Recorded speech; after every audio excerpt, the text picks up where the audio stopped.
नमस्कार विद्यार्थियों, मैं हलेश कुमार, अतिथि व्याख्याता राजनीति विज्ञान एकलव्य महाविद्यालय डौंडी लोहारा जिला बालोद।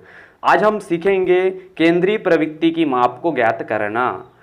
केंद्रीय प्रवृत्ति की माप को ज्ञात करने की अनेक विधियां हैं, जिसमें एक है समांतर माध्य, मध्यांक है, बहुलक, साथ ही माप विचलन, मानक विचलन के माध्यम से केंद्रीय प्रवृत्ति की माप को ज्ञात किए जाते हैं। लेकिन आज हम देखने वाले हैं समांतर माध्य से कैसे केंद्रीय प्रवृत्ति की माप को ज्ञात करते हैं। तो समांतर माध्य में सबसे पहले देखेंगे व्यक्तिगत श्रेणी। व्यक्तिगत श्रेणी से किस प्रकार समांतर माध्य ज्ञात किया जाता है। व्यक्तिगत श्रेणी में समांतर माध्य दो प्रकार से ज्ञात करते हैं और इनकी जो रीति है वो है, एक है प्रत्यक्ष रीति और दूसरा है लघु रीति।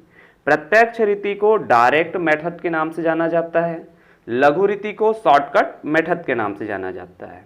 अब हम थोड़ा सा जान लेते हैं कि प्रत्यक्ष रीति यानी प्रत्यक्ष विधि मतलब क्या होता है। प्रत्यक्ष विधि का अर्थ होता है कि इसके अंतर्गत जो मद दिए हैं उनके मानों को, किसको, मानों को, मदों के मानों को क्या कर दिया जाता है, जोड़ दिया जाता है और उनको जोड़कर जो मद की संख्या है उनसे उनको भाग दे दिया जाता है। इस प्रकार जो अंक प्राप्त होता है उसे ही क्या कहते हैं, समांतर माध्य कहते हैं।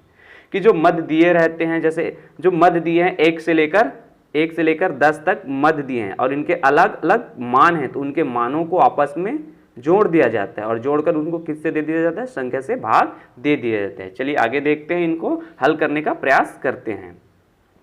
यहां पर x1 मतलब होता है एक मद, जैसे x1 का मान यहां पर मान के चलते हैं कि 10 दिया है, x2 का मान 20 दिया है, इसी प्रकार x10 का मान यहां पर 100 दिया है। तो इस प्रकार x1 से लेकर x10 तक के मानों को जोड़ दिए जाते हैं।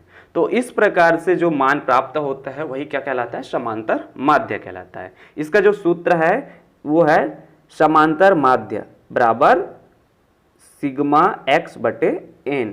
यहाँ पर ये जो होता है ये है समांतर माध्य। समांतर माध्य बराबर क्या है, पदों के मानों का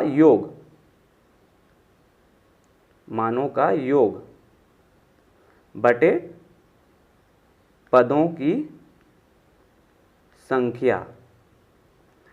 यहाँ पर सिग्मा x मतलब होता है पदों के मानों का योग और n मतलब होता है पदों की संख्या। आपको और अच्छे से समझ में आ जाएगा। चलिए एक उदाहरण से इसको समझने का प्रयास करते हैं। जैसे एक कक्षा में 10 विद्यार्थी हैं और इन 10 विद्यार्थियों की जो मासिक परीक्षा में अंक प्राप्त की हैं उनके आधार पर हम समांतर माध्य ज्ञात करने का प्रयास करते हैं। तो यहां पर देखते हैं समांतर माध्य का प्रत्यक्ष रीति द्वारा ज्ञात करना। तो यहां पर देखिए कि ये क्या है, 1 नंबर विद्यार्थी है, पहले नंबर के विद्यार्थी वो कितने अंक प्राप्त किए, 90 प्राप्त किए हैं। उसी प्रकार दूसरे नंबर का विद्यार्थी कितने अंक प्राप्त किए हैं, 65 नंबर प्राप्त किए हैं। तीसरे नंबर का विद्यार्थी 45 नंबर। इसी प्रकार अगर देखते हैं तो 10वें नंबर का विद्यार्थी कितना प्राप्त किया है, 33 नंबर। तो हमने क्या पढ़ा है कि प्रत्यक्ष रीति में क्या करते हैं, जो पदों का मान है, पदों का मान मतलब ये जो अंक है ये क्या है, पदों का मान है, इसको क्या कर देते हैं, जोड़ देते हैं, आपस में जोड़ देते हैं। तो जोड़ने से हमें यहाँ पर क्या ज्ञात होगा, जोड़ने से हमें यहाँ पर कितना अंक प्राप्त होगा, जोड़ने पर यहाँ पर हमें प्राप्त होता है 560 अंक।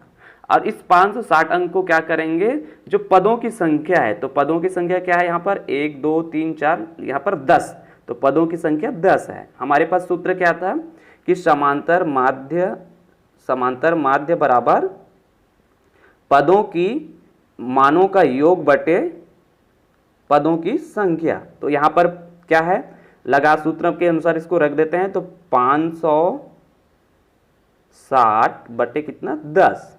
अब 10 से 560 को भाग दे देंगे तो यहां पर 0 से 0 तो कट गया, तो कितना आएगा, 56। तो यहां पर समांतर माध्य बराबर कितना हो जाएगा, 56। तो ये बहुत ही सरल विधि है कि समांतर माध्य इस प्रकार से ज्ञात किए जाते हैं। आपको विधि को समझना है, सवाल या वहां पर मान अलग अलग हो सकते हैं, वहां पर मान 40 दे सकते हैं, वहां पर मान 70 दे सकते हैं, अलग अलग मान दे सकते हैं। आपको ये विधियों को समझना है। चलो इसको थोड़ा सा एक सरल विधि से और सरल मानों को रखकर समझने का प्रयास करते हैं। जैसे मान के चलते यहाँ पर कि 1 से लेकर 10 तक के विद्यार्थी दिए हैं। 1 से लेकर कितने 10 तक के विद्यार्थी दिए हैं, ये जैसे के तैसे लेते हैं। लेकिन इनका जो अंक है, मान के चलते हैं 1 नंबर विद्यार्थी कितना अंक प्राप्त करता है 10 नंबर, 2 नंबर विद्यार्थी प्राप्त करता है 15 नंबर, 3 नंबर विद्यार्थी प्राप्त करता है 20 नंबर, 4 नंबर विद्यार्थी प्राप्त करता है 25 नंबर, 5 नंबर विद्यार्थी प्राप्त करता है 30 नंबर और 6 नंबर विद्यार्थी प्राप्त करता है 35 नंबर। इसी प्रकार इधर देख देते हैं कि 7वें नंबर का विद्यार्थी प्राप्त करता है 40 नंबर, 8वें नंबर का विद्यार्थी प्राप्त करता है 45 नंबर, 9वें नंबर का विद्यार्थी प्राप्त करता है 50 नंबर और 10वें नंबर का विद्यार्थी प्राप्त करता है 60 नंबर। मतलब ये क्या हुआ, 1 से 7 तक का हुआ।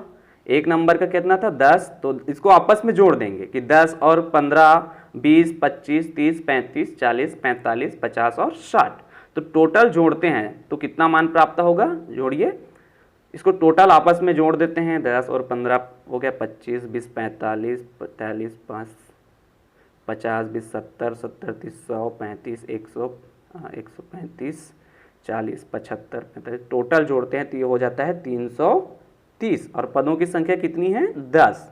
अब हमारे पास सूत्र है कि पदों की संख्या के टोटल पदों की संख्या को क्या करेंगे, पदों की संख्या को और साथ ही पदों के मान को, जैसे हमें मान कितना प्राप्त हुआ 330 प्राप्त हुआ और 330 को कितने से 10 से भाग दे देंगे तो यहाँ पर 0 से 0 कट गया तो कितना आएगा 33, बराबर कितना आ जाएगा 33। तो यहाँ समांतर माध्य बराबर क्या हुआ, समांतर माध्य बराबर हुआ 33। तो ये प्रत्यक्ष विधि द्वारा समांतर माध्य ज्ञात करने की सरलतम विधि है। आप इस प्रकार परीक्षा में समांतर माध्य ज्ञात कर सकते हो, चाहे आप विद्यार्थी MA 4th सेमेस्टर के हो, चाहे आप BA फाइनल ईयर के स्टूडेंट हो, चाहे आप अर्थशास्त्र के विद्यार्थी हो, आपको प्रत्यक्ष विधि से समांतर माध्य इसी प्रकार ज्ञात करना है। थैंक यू दोस्तों, थैंक्स फॉर वॉचिंग।